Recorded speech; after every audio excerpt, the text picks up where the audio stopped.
Mesdames et messieurs, bienvenue pour cette deuxième journée de cette première Popcon. On est ravis que vous ayez aussi nombreux ce week-end. Ceux du fond, vous vous rendez compte qu'il est quand même 13h15, ils ont le temps de manger, donc ils ne mordent plus. Ça va, niveau appétit, ils sont calés. Donc n'hésitez pas, il y a des places plus bas, rapprochez-vous. Donc vous connaissez le principe, j'espère que vous connaissez le principe depuis le temps quand même. Conférence questions-réponses, on passe un petit micro. C'est quoi le gars en kit là, faites-leur arrêter de porter de la laine. Ça chauffe. Voilà, donc faites le galop, n'hésitez pas. Si vous avez une question, j'ai l'intéresse que vous ayez des questions les gars, parce que moi aussi j'ai mangé, et donc là je suis pas en état de poser des questions tout seul.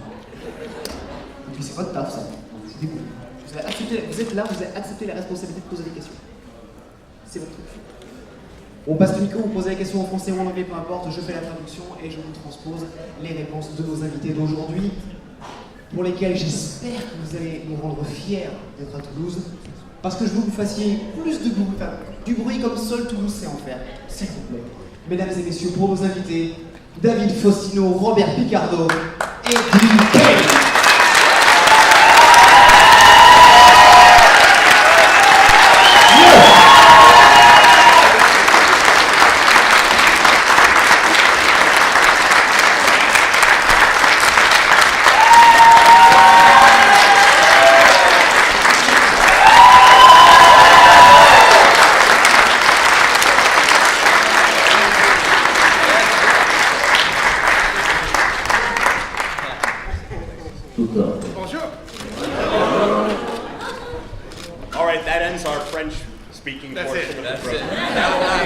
Niveau français, ce sera tout. Le reste, hey, qui quoi?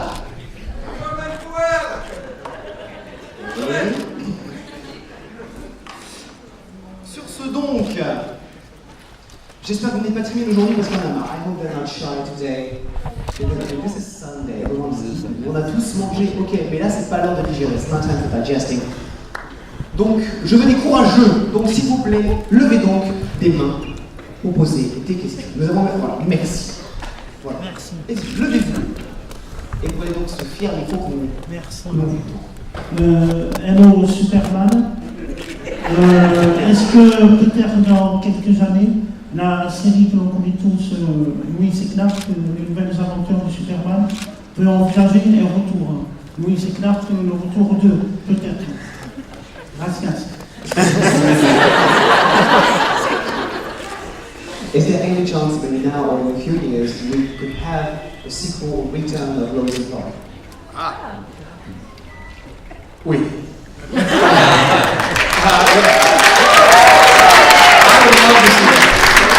I would love to see that happen, and Terry and I have talked about it, just because we ended in such a weird way after 4 seasons.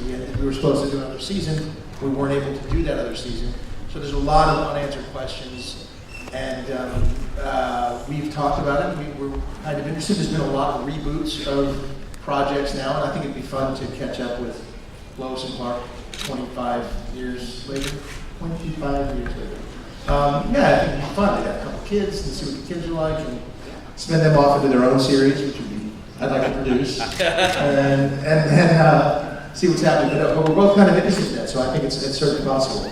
Yes. And there's somebody here who makes costumes. Somebody came to my booth today and he had made a costume. It was phenomenal. So I wanted to make my costume. The blue and white one, yeah, that was amazing. He's a cosplay guy. He's a cosplay guy. Oh, he's good. Yeah, and he cheated and built the muscles in it. I like that. It's unbelievable. It looks fantastic. It's a good trick. Yeah, so yes. Maybe he can build you some muscles. That's what I'm thinking. He can build me some muscles. Oh yeah, clearly. You can see that. Yeah, unfortunately, we couldn't see it. You can definitely see it. So yes. Yes, for sure. I hope so. Thank you. Alors oui, on ne sait jamais, parce qu'en fait, lui et Terry Hatcher ont déjà beaucoup discuté lors de plusieurs conventions. Eux adoreraient voir une suite à ces aventures-là, parce qu'après 4 saisons, la fin est restée sur une sorte sensation de pas fini, comme si vraiment quelque chose n'était pas terminé à la fin de la série, qui était dû au fait que la série a dû s'arrêter prématurément. Et donc les auteurs n'ont pas eu le temps de vraiment clôturer la série telle que eux l'espéraient. Donc ils en ont beaucoup parlé, on voit énormément de séries qui sont relancées ou rebootées ou qui vont au droit des suites. Lui et Terry Hatcher ont discuté et estimé que ce serait plutôt très intéressant d'imaginer à quoi ressemblerait la vie de Lewis et Clark 25 ans plus tard. Est-ce qu'ils ont des enfants, que deviennent leurs enfants? On pourrait éventuellement faire des séries spin-off sur les enfants qui pourraient vivre eux-mêmes. On sait jamais, on peut faire un truc hyper intéressant, d'autant plus que y a quelqu'un, donc un des jeunes cosplays, donc Netero Productions, que je vous conseille de voir son travail, c'est impressionnant ce qu'il fait, qui est dans le salon du Niveau Agora, qui est donc passé le voir sur le stand pour présenter son travail avec un costume de Saiyan qu'il a, avec quoi parle, voilà, qu'il a fait lui-même, et voilà, il dit avec un travail de costume qu'on peut faire aujourd'hui, c'est assez impressionnant, et il adorerait voir une nouvelle génération du costume de Superman qu'on pourrait lui faire pour cette série-là. Merci.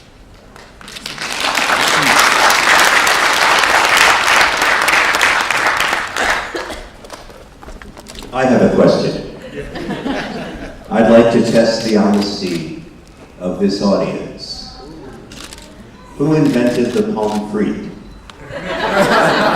Was it the French or the Belgians? S'il y en a qui sont forts en histoire culinaire, How many people, raise your hands, how many people say France? selon vous, qui a inventé la frite, les Français ou les Belges? Levez la main pour les Français.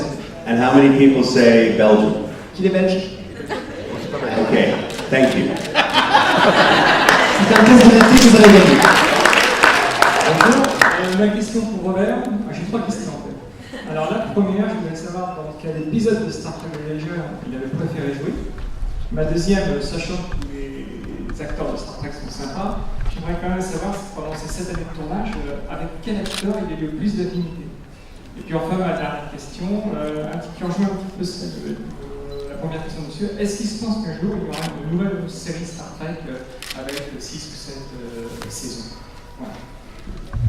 This question is, those 3 questions are for you. The first one is, across all the episodes of Star Trek Voyager, which one was for you the most fun to play? Without question, it was the episode where the Doctor. Oh, sorry about that. I'm so loud, I forgot I needed that.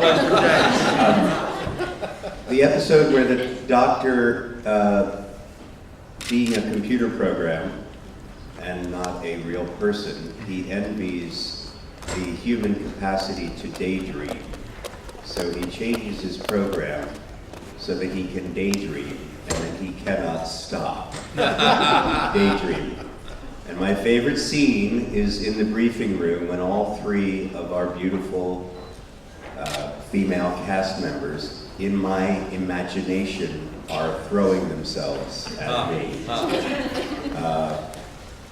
Alana Torres, who's played by Roxanne Lawson, has taken her shoe off and is rubbing her naked foot against my leg under the table.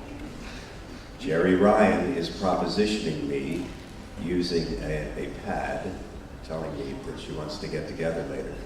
But then Captain Janeway outdoes both of them by taking my hand and placing it on her lower back pain, which is the lowest lower back pain in medical history. And it felt really great to have my hand on the seat of power. Can you translate that? Good luck. Challenge accepted. Donc, les enfants à la salle? Ne vous inquiétez pas, je sais rendre ça policé.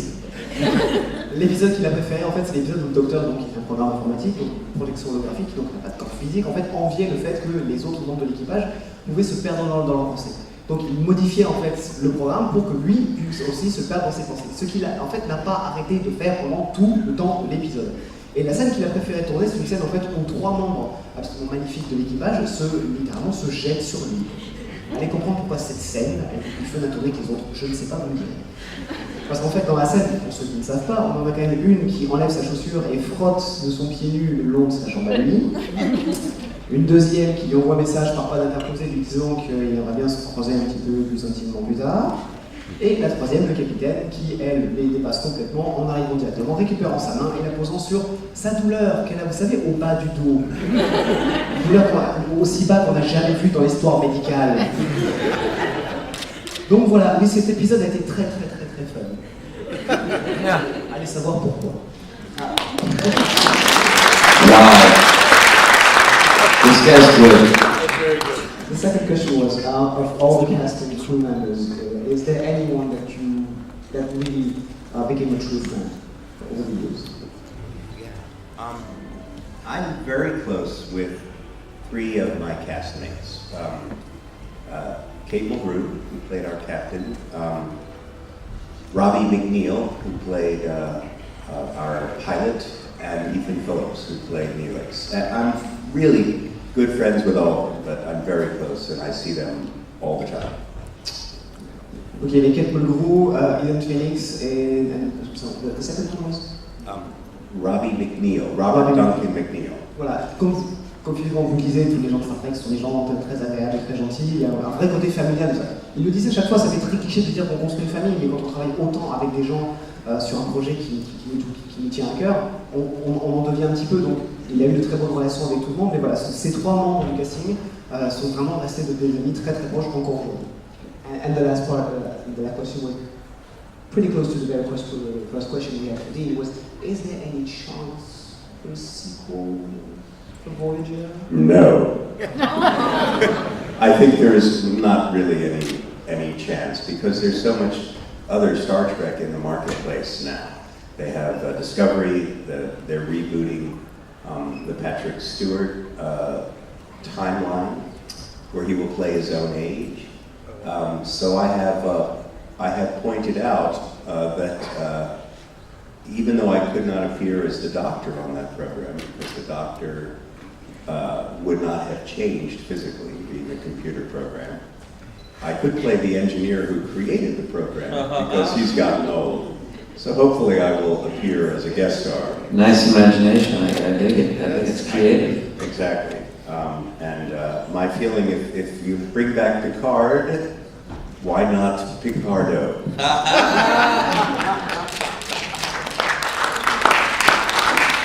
A priori, non, il n'y a pas de chance pour que Voyager ait une suite quelconque, pour la bonne et simple raison que là, à l'heure actuelle, il y a déjà tellement de licences Star Trek, entre la licence filmique, entre Discovery, donc, qui fonctionne plutôt bien. Il y a aussi un reboot, enfin pas reboot, mais une réorchestration de la timeline de Picard, dans laquelle Patrick Stewart a joué donc, son propre âge. Donc a priori, il n'y a pas de raison, lui ne pourrait pas reprendre le rôle du Docteur pour la bonne et simple raison qu'il n'a plus le physique qu'il avait au tournage de la série. Mais, là c'est l'idée, j'espère qu'il y a des producteurs qui l'écoutent, ne pourrait-on pas présenter l'ingénieur qui a créé le programme? Et à partir de là, jouer ce personnage. Et comme il le dit lui-même, si on ramène Picard, pourquoi pas Picardo?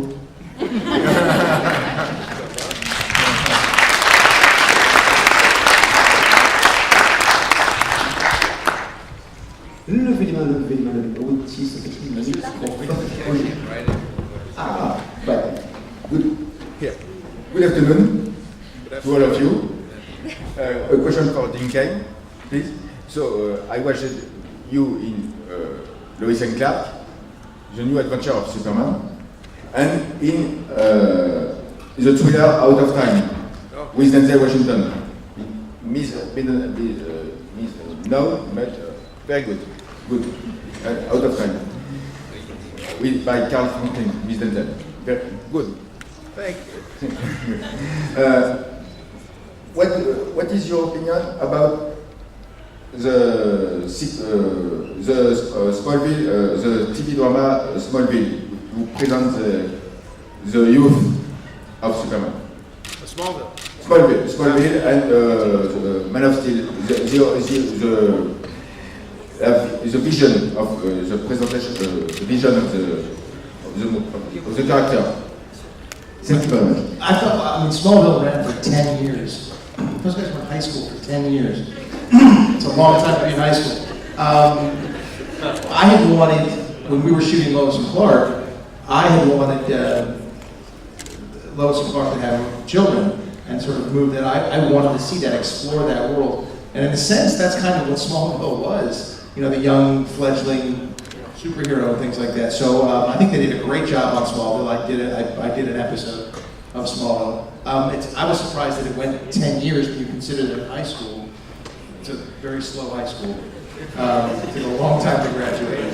Who did you play in that episode? I played Dr. Curtis Knox, who a lot of people think is Vandal Savage. Was another immortal character, and so I was a bad guy. Yeah, he's Vandal Savage basically. But they couldn't use that name, and I was harvesting body parts to try to. I was killing people to put the body parts back in my wife, who was in a sort of a cryogenic state, if you will. And yes, of course. So yeah, that was a lot of fun. They did a great job on the show. I would have liked to have seen Clark turned into Superman though on Smallville, and I think a lot of people wanted to see that, but alas, that did not happen. Just the reveal of the shirt, but he didn't fly and he didn't have the suit on. No flights, no tights. Did you and Tom Welling have a conversation about how to approach the character? You know, no, because he was in season 7, so he had already had his approach to the character. But we did do an episode. In the episode, there was a moment where he has to super speed through everything, and we were rehearsing that. And in rehearsal, all the other actors have to kind of move slowly, and he comes through quickly. But he was making sound effects, like shh. And I was like, Tom, we don't do the sound effects. Come on. But I think he did a great job. Il a beaucoup aimé Smallville, il a beaucoup aimé l'approche qu'il a eue. Il faut quand même penser que Smallville a duré pendant 10 ans, donc ça a été beaucoup plus long que Lois et Clark il a été. Il faut s'imaginer que donc, le personnage a été pendant 10 ans au lycée. Je ne sais pas si c'est un bon signe pour le lycée ou pas. Oui. Donc non, ça a été très intéressant de participer à cette série. Donc il a participé à un épisode où il jouait le rôle d'un médecin qui en fait logiquement devait se révéler donc être Adam Savage. Donc un des grands super vilains de l'univers de l'univers DC Comics. Donc non, c'était très intéressant de jouer ce personnage-là. La question que j'ai rajoutée, c'était est-ce que lui et Tom Welling avaient discuté du fait de l'approche qu'ils pouvaient avoir du même personne de Clark Kent. Au final, non, cette conversation, ils n'ont pas eu, pour la bonne et simple raison que c'était la saison 7, donc ça faisait déjà 7 ans que Tom Welling avait déjà sa propre approche, mais c'était quand même très intéressant de la voir de l'extérieur, mais d'avoir de tout près. L'instant où ça a été par contre un petit peu plus drôle, c'est que une scène où Tom Welling, donc Clark Kent, devait passer en mode super vitesse pour zigzaguer entre des personnes, où tout le monde jouait au film. Donc lui il devait passer vite, et pour une raison qui a un petit peu surpris Monsieur Kent, c'est qu'il faisait des bruits. Non, Tom, non. Non, fais pas ça. Laisse, stop. À part ça, non, il n'y a pas. Oui, mais ça a été génial de participer effectivement. Cette série qui, d'une certaine manière, aurait presque pu servir de suite à Lois et Clark, parce que l'idée de Lois et Clark, c'était de montrer l'histoire humaine qu'il y avait. On pourrait imaginer qu'ils auraient eu des enfants après, et des années après, on a Smallville qui présente cette série avec des héros qui ont des super pouvoirs, donc on pourrait presque, si ça n'avait pas été les mêmes personnages, imaginer une sorte de suite naturelle aux deux séries. Merci bien. Thank you.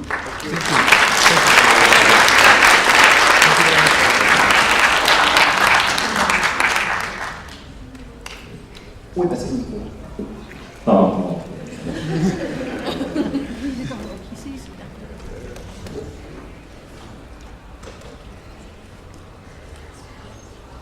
Oui, ça sera pour David. Je voulais savoir si, depuis la fin de la série Marié deux enfants, il voit les autres membres de la famille. Et est-ce qu'il, pareil que pour les autres, est-ce qu'il pense qu'il y aura un reboot de cette fameuse série? Et si aussi, s'il y a une anecdote par rapport au tournage de cette série. Voilà. David, this is a question in 3 parts. The first one is, are you, after the I thought I was just going to be able to relax and learn more about Dean and Bob. It's time to work. After the end of Married to Your Children, are you still in touch with any members of the family? Yeah, kind of like Bob alluded earlier, it's I stay close to 2 of the cast members mostly, and that is Christina Applegate, who played my sister, and Ed, who played my father.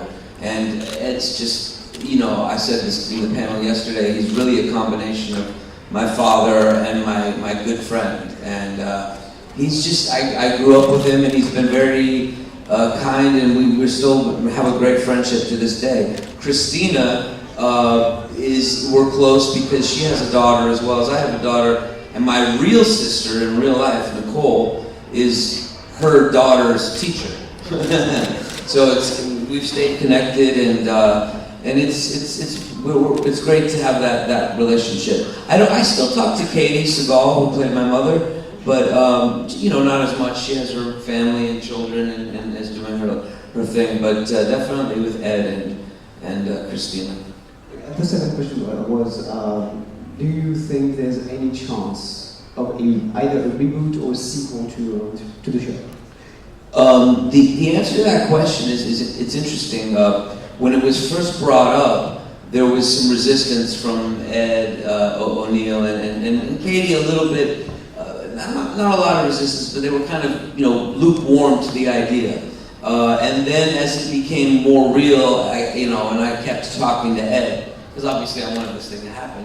And and then he started to really warm up to it, and then he really wanted to do it, as well as Katie and Christina, and everybody was sort of, this could be a fun idea.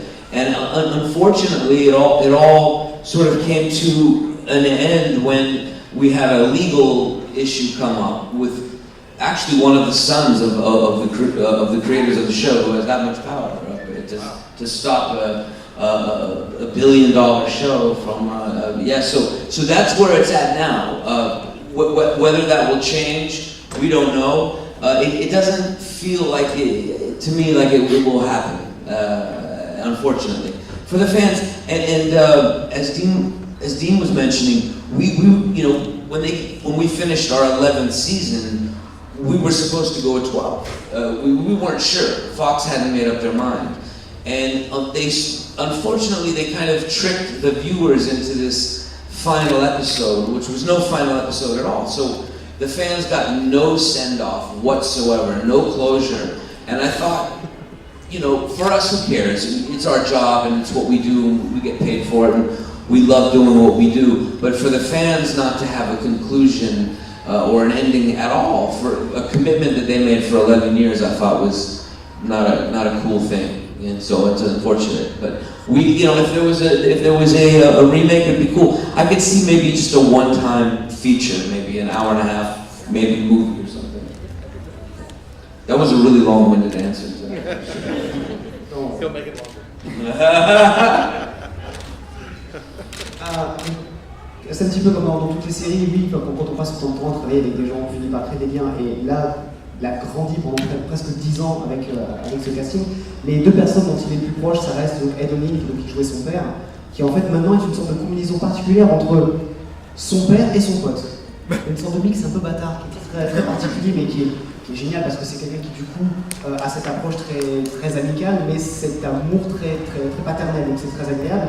Et ensuite l'autre membre du casting de lequel il est très proche, c'est Christina Applegate, qui jouait sa sœur, pour la raison qu'ils sont déjà très proches humainement, et pour la deuxième raison qui est que sa sœur à lui, en fait, est la maîtresse d'école de sa fille, elle. Je sais pas si c'est grand Los Angeles ou pas, mais je se croise comme ça. Concernant une suite, il y a eu des discussions pour une suite. À la base, lui était très partant, Ed O'Neill et Katie Sagal l'étaient un petit peu moins, mais au fur et à mesure de négociations et de discussions, ils ont fini par vraiment être motivés par le projet. Et en fait, au moment où ça a failli devenir réel, c'est apparemment un des descendants des créateurs de la série, qui sont encore suffisamment pour simplement arrêter la production, ou le processus de production de la série. L'idée était vraiment intéressante, c'était vraiment de continuer cette famille. L'inconvénient, c'est que là, à l'heure actuelle, même si eux seraient absolument partants, Christina Applegate aussi, ils n'ont aucun moyen de savoir ce qui va se passer. Le problème, c'est que, un peu comme Lois et Clark, la série s'est arrêtée de manière un peu abrupte lorsqu'ils ont fini la saison 11. Ils ne savaient pas s'il y aurait une 12e ou pas. La chaîne Fox n'avait pas encore pris sa décision, donc ils ont un peu. Le dernier épisode de la saison 11 n'était pas une fin. Il n'y avait pas une véritable clôture, un vrai final. Donc pour les fans, pour eux, c'était pas grand chose. Bon, ça, on change de contrat, on part sur notre projet, on aime ce qu'on fait, mais pour les fans, c'est une vraie déception. Et ça, ils l'ont vraiment ressenti, et ils étaient vraiment attristés. Donc, on ne sait jamais, avec tous les networks, Amazon Prime, Netflix, tout ça, on ne sait jamais, peut-être sur un format d'1h30, sur un film en 1h30 qui reprendrait montrer où on est la famille 20 ans plus tard, ça pourrait être effectivement très intéressant. Mais à l'heure actuelle, au-delà de ce projet avorté, il n'y a pas de discussion particulière.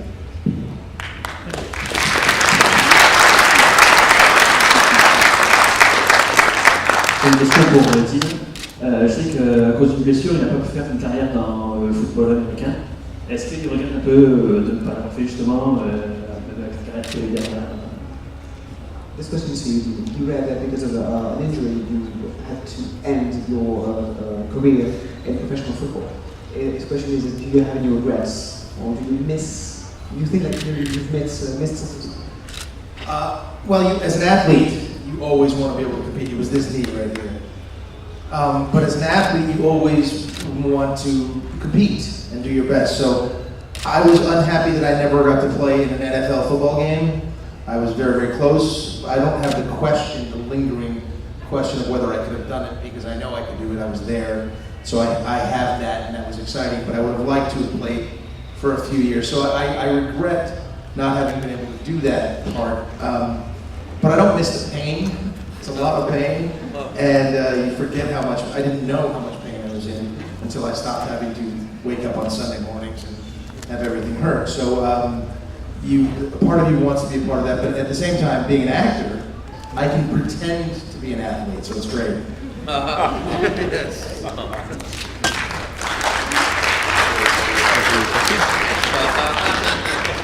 Il n'a pas de regret.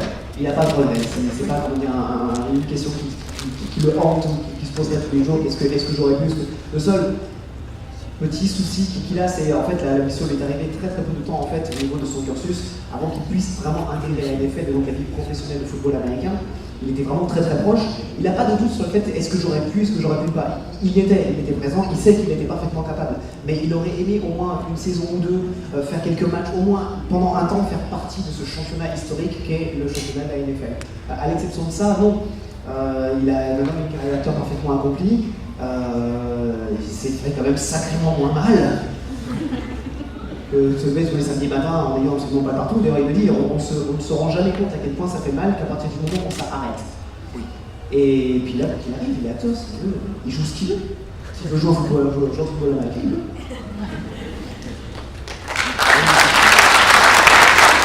I have a quick question I want to ask you.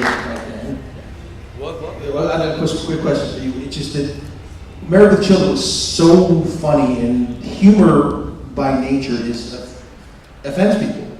And we were talking about this before. Do you think, given today's politically correct climate, you could make a show like Married with Children now? Or if you did do, say you did do the hour-and-a-half reboot, would it change? Do you think it would change the kind of humor that you guys are able to use, or not? I just wondered because I think humor is by nature supposed to be offensive to some degree. So I just think that would be an interesting idea. Or what do you think about now? Could it happen now? Would you like to translate that first, or La question en fait effectivement est très pertinente dans le climat politiquement correct qui fonctionne beaucoup dans les médias, notamment production télévisuelle et cinématographique. L'humour par nature, d'une certaine manière, doit forcément être offensant par quelqu'un. Si on se moque de quelque chose, si on rit de quelque chose, il y a forcément quelqu'un qui peut se sentir blessé, sauf s'il a de l'humour. La question maintenant, c'est vu que Marié et deux enfants était une série qui était très très très comique et qui se moquait d'énormément de choses, est-ce qu'une suite à cette série qui respecterait cet esprit serait possible aujourd'hui? Ça, c'est la question.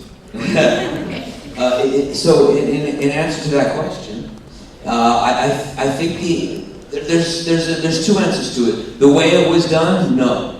And if you remember, I don't know how many of you are fans of Married with Children, but Al Bundy had not a lot of love for the French, if you remember. That was his one big complaint. And we did an episode where he was on, I guess, Speaker's Corner in London, and he does a big speech, and he finishes the whole speech, and he almost walks away, and he comes back and he says, "Oh wait, and one more thing. Am I alone in hating the French?" And everybody says, no, and they have a big cheer. So could you do that today? I don't know. Or the jokes about overweight people, which was a huge part of the show, the women that would come into the shoe store, and he would make the jokes. And those were some of the greatest, funniest moments of that show. And so I think it would either they would have to stop some of the humor, or they would have to get super creative and work around it and make it really funny regardless. And it would take some really clever writers to do it, I think. Not to mention the whole no man business. The whole no man, exactly. I'm not sure that would fly. Exactly. Or the joke when the large woman came in with her son. And she was complaining to Al about the size of the shoe. He was trying to wedge the shoe on. She got very angry at him. And on the way out, the kid says, "Mommy, can we get a balloon?" And Al says, "You already have one," referring to his mother. So you can't, do these jokes anymore.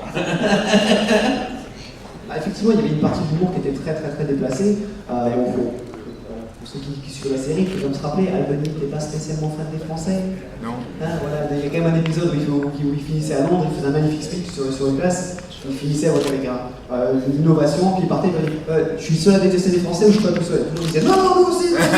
Ok, voilà, c'était quand même très fort. Albany avait un mépris très profond pour les personnes en surpoids. Donc voilà, il y a sans doute une partie de l'humour qui devrait ou passer à la trappe, ou qui demanderait en tout cas un stade d'écriture excessivement précis et méticuleux pour arriver à trouver un humour qui serait proche de celui-là, proche de la série d'origine, sans pour autant se faire saper systématiquement par tout ce qui va être politique de bon sens et de bon goût et tout ce qui est politiquement correct. Ça demanderait énormément d'écriture, vraiment une équipe de pointe. Et je ne vous parle pas du mouvement de Albany qui détestait les meufs. Ça, je pense que ça passe pas. Sorry if I feel weird up here. I just can't get over looking at myself on this monitor. It's very disturbing. Actually, sorry. Quite scared. Alors, j'ai pas l'habitude de se voir comme ça, de face en parlant de tout. On a une image mais en double. C'est comme une image en 3D, sauf que ça ne fait pas. alors, Ben, on est en haut à droite, avec une... En haut, là. En haut à droite. Top right, gentlemen. Young lady with a star. J'ai deux questions pour Dean. Est-ce qu'il a aimé jouer Superman et s'il avait joué quelqu'un d'autre, il aurait aimé le jouer? Qui il aurait aimé jouer? S'il n'avait pas joué Superman, qui il aurait aimé jouer? D'accord. This question is for you, Dean. Was playing Superman as fun as it looked? And is there any other similar character that you would have liked to play? Yes, it was as fun as it looked. It was incredibly fun, and the stuff I was able to do was the stuff you dream about, And there are times where you're dreaming about, hanging from a crane 40 feet in the air in the Superman suit on a descender over an airbag, and you think you might die in the Superman suit. But all the other things, doing this, I really thought, it was 3 o'clock in the morning, I was like, I'm going to die in the Superman suit. Because everybody's tired, You were picturing the headlines already. Superman dies while Superman can't fly, yeah. But it was great fun. We got to do so many cool things and great stunts and bits and pieces, and it was just wonderful. And it was wonderful to play the character. Kids would come on set, so people would bring their kids to go meet Superman. And it was great because I'd be in a suit, and the kids would talk all the way on the trip over. They would get there, and they'd see me in the suit, and they would hide behind their parents' legs, not say a word, and I would try to talk to them. And then when they left, they would talk around and say, Superman's my friend. But it was great fun, except when they would watch me do stunts, because, when I enter a scene, I'll jump off of an apple box or something, or off a table and land, and it's supposed to be landing from, and they're like, what? And at the end, instead of flying off, I would grab the cape and whip it across camera, and then everyone else would look up like I was fun, but I'm standing right here. And the kids would be like, what is that? Yeah, they were so disappointed. Were they shy then? They weren't shy then, they were like, Superman, what are you doing? You're supposed to fly. Yeah, so, but it was great fun. But I did disappoint a few kids. Alors oui, c'était une expérience géniale de jouer Superman. C'est un personnage comme celui-là, c'est juste incroyable ce qu'il a pu vivre et l'expérience qu'il a pu tirer de ce rôle, c'est juste incroyable. Bon, à part, on va pas se leurrer, quand il est 3h du matin, qu'il est arraché à 40 mètres de haut avec un câble pour qu'on le lâche dans le vide pour atterrir sur un gros coussin gonflable, on se dit je vais mourir. Je vais mourir, ça y est, c'est bon, je vais mourir dans un costume de Superman. Tu sais, je vois déjà les titres dans les journaux, Superman ne sait pas voler. Voilà, donc à part ces moments-là qui vont rester des anecdotes géniales, ça a été incroyable d'avoir la chance de porter ce costume et de faire partie de cette expérience. Ce qui était magique aussi, c'était lorsque les membres de l'équipe ou d'autres personnes ramenaient leurs enfants sur le tournage pour rencontrer Superman. Ils n'osaient même pas s'approcher, ils se planquaient dans les jambes de leurs parents. Lui s'approchissait pour leur parler, c'est ouais, ça va bien. Et eux étaient terrifiés, pas parce que intimidés, parce que c'était Superman. Voilà. Sauf quand il fallait tourner des scènes après, ou pour faire croire qu'il atterrissait et sautait d'une petite caisse à 1m50 de haut, et que pour partir en s'envolant, il passait la cape par-dessus la caméra et tout le monde levait la tête, alors que lui il restait juste là derrière. Donc c'était génial comme expérience, mais il a déçu quelques gosses.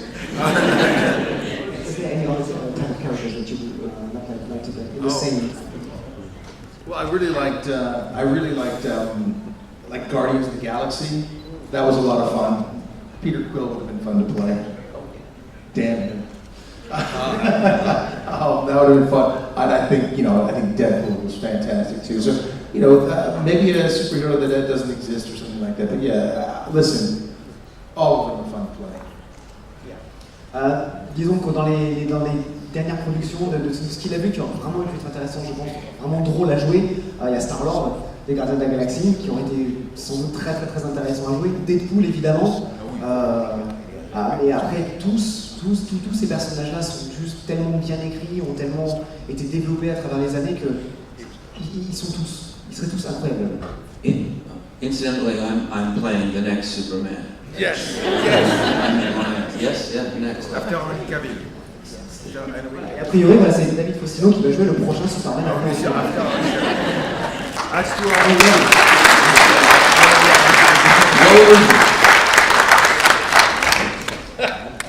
Super Mini Man.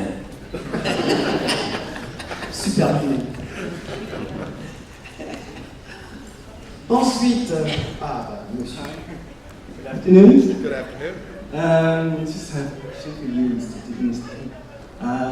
What do you think about the music you just has been played in the TV series of Lois and Clark? Because it's just like feeling so goosebumps each time you just hear it. And each episode, it's not just only the beginning. It's each time there is a short music played for each scene. I don't know if you just hear it once, or probably you just listen to it, but it's really feeling so great. But I don't know if you probably have an opinion about it. But the music, oh yeah. Yeah, the music. Yeah, Jay Gruska did the music, and he was fantastic. And anytime, we're actors, we'll do our job, and we'll act in a scene. And if you watch acting when you're watching the scene take place, it's very boring. Because you see the same scene over and over and over again. And then when it gets edited, put together, and your daughter's an editor, and editors is as equal a part as anything else because they're telling stories. And all this stuff is happening. When you have all that stuff happening, the sound effects in, it's almost there. But as soon as you can add that music, it makes all of us so much better. And Jay Gruska did a great job with that. There's so many elements, but music is certainly one of the biggest. Jay Gruska, donc celui qui s'occupait de la bande. La question c'était quel était son avis par rapport à la bande originale, non pas seulement le thème, mais vraiment l'intégralité de la bande originale de la série. Donc pour avoir côtoyé Jay Gruska, c'est quelqu'un qui a fait un travail absolument incroyable. Et en fait, si vous voyez des tournages, c'est chiant. Oui. Sérieusement, c'est chiant. Il ne se passe rien, c'est les mêmes phrases encore et encore et encore répétées pendant des heures et des heures et des heures. Là où la série limite prend vraiment vie, une fois tout tourné, c'est dans la salle de montage, lorsque le monteur va vraiment reconstruire les différents éléments, donner du rythme, donner ces dimensions épiques. C'est là vraiment que ça va se créer, et ensuite il y a vraiment la touche finale, à savoir la construction musicale autour de ça.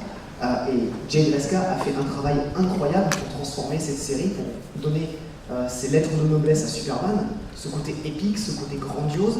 Et la bande originale de Lois et Clark a vraiment été un parfait exemple vraiment de ce genre de production et de l'apport que la musique peut être sur ce genre de série.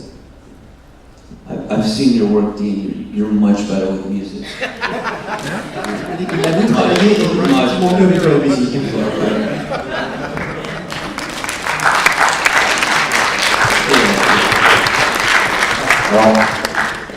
Alors, est-ce qu'on a le temps pour une dernière question? La petite dernière question. Allez, la petite dernière question. Bonjour, c'est une question pour David. Je voulais savoir si ce qu'il avait ressenti quand il avait doublé Mako dans La Légende de Korra. Et petite question vite fait, est-ce que sa petite taille l'a gêné dans sa vie? Merci. Sympa. These are two questions to be related, and I'm sorry for the second one. But let's start with the first. I figure the second's going to be a challenging one. Yeah. By the crowd reaction. Still a challenge. The first one is how was it to play Mako on Legends of Korra? Your experience on the show? I was mentioning yesterday, and I've been lucky enough to be in the voiceover world, which is just a tremendous blessing and a great job, and I'm very thankful to be in that world. That show in particular, Legend of Korra, I didn't know how great of a show it was. I didn't know about the Avatar series before because I hadn't seen it. And when I figured out how tremendous these writers are, I mean, brilliant writers, Mike and Brian, and found out what a following they had.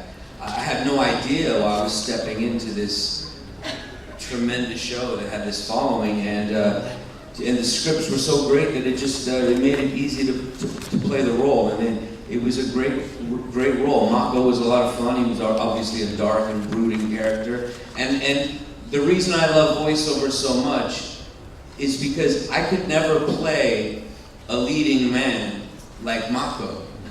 He's a 6'2", leading man, and I get to play him, so that always feels good. So it was Legend of Korra has been a tremendous experience. That's kind of easier for me because the second question was about the fact of you not being able to play a 6'2" type of character.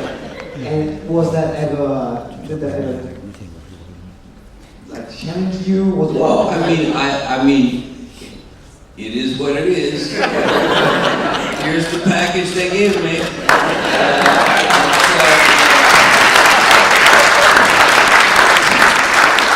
And so, you make what is it? You make lemonade out of lemons? Is that what it is?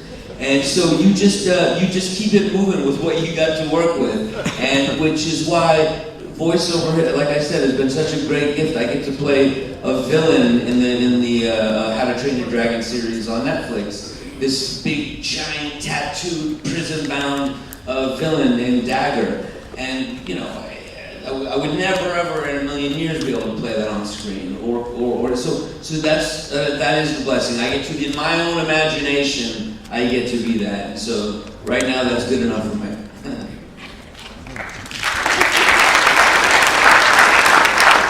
La Legend of Korra a été une expérience vraiment assez exceptionnelle. Ça fait maintenant 20 ans qu'il travaille dans l'industrie du doublage. Sachant qu'aux États-Unis, il faut penser que ça fonctionne à l'inverse de nous par rapport à la version française. Les voix sont d'abord construites avant les scènes. C'est que les scènes sont construites à partir du doublage. Ce qui fait qu'une très grande partie de l'interprétation des comédiens lors de l'enregistrement est ensuite transposée dans les scènes. Donc il y a beaucoup plus de la personnalité des acteurs dans les personnages. Il n'avait pas, ce qui est particulier par contre, c'est qu'il ne connaissait pas la série Avatar, il ne l'avait pas encore vue, il a évidemment regardé pendant la production de La Légende de Korra, mais ça a été une série qui était remarquablement bien écrite, le casting était tellement investi et les fans étaient tellement investis eux aussi dans la suite et dans l'existence de cette série que c'était absolument génial de participer à un projet comme ça, d'autant plus que ça lui permettait quand même, ce qui est difficile pour lui, donc ça lui permettait de jouer un grand brun d'1m80 avec un regard ténébreux, ce qui m'a permis de passer sur la seconde question. Ce quoi il a répondu, j'ai dit on joue avec ce qu'on a. Et voilà, c'est encore une fois le travail donc d'être interprète vocal, d'être comédien de doublage, lui a permis de jouer dans la série Dragon, de jouer un énorme viking recouvert de tatouages, capable de se porter une hache d'une seule main, ce qui est très loin de la vérité évidemment, mais voilà, c'est la magie de l'animation, c'est la magie de ce travail.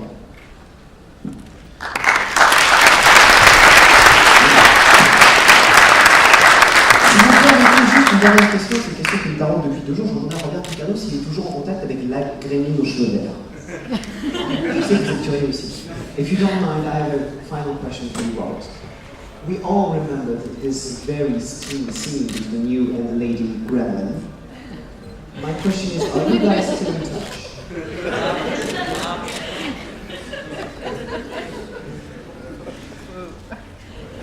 Yes.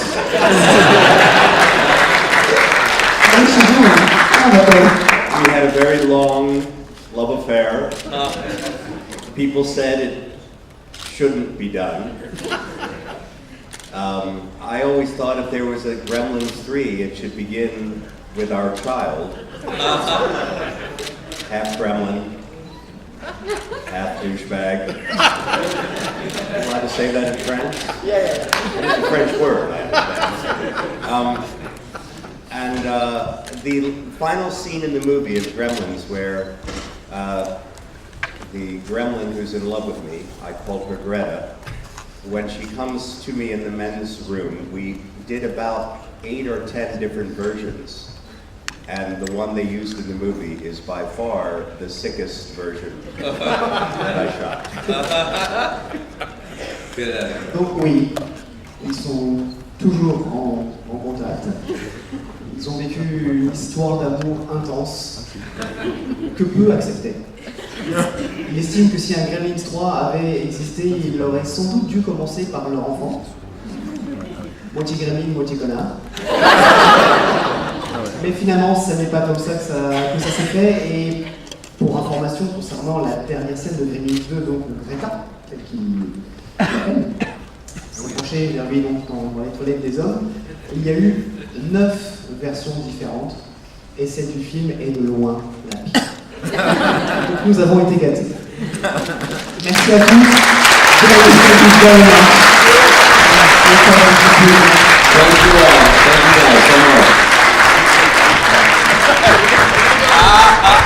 Merci beaucoup, profitez bien de votre week-end, n'hésitez pas, ils sont toujours en dédicace ce week-end.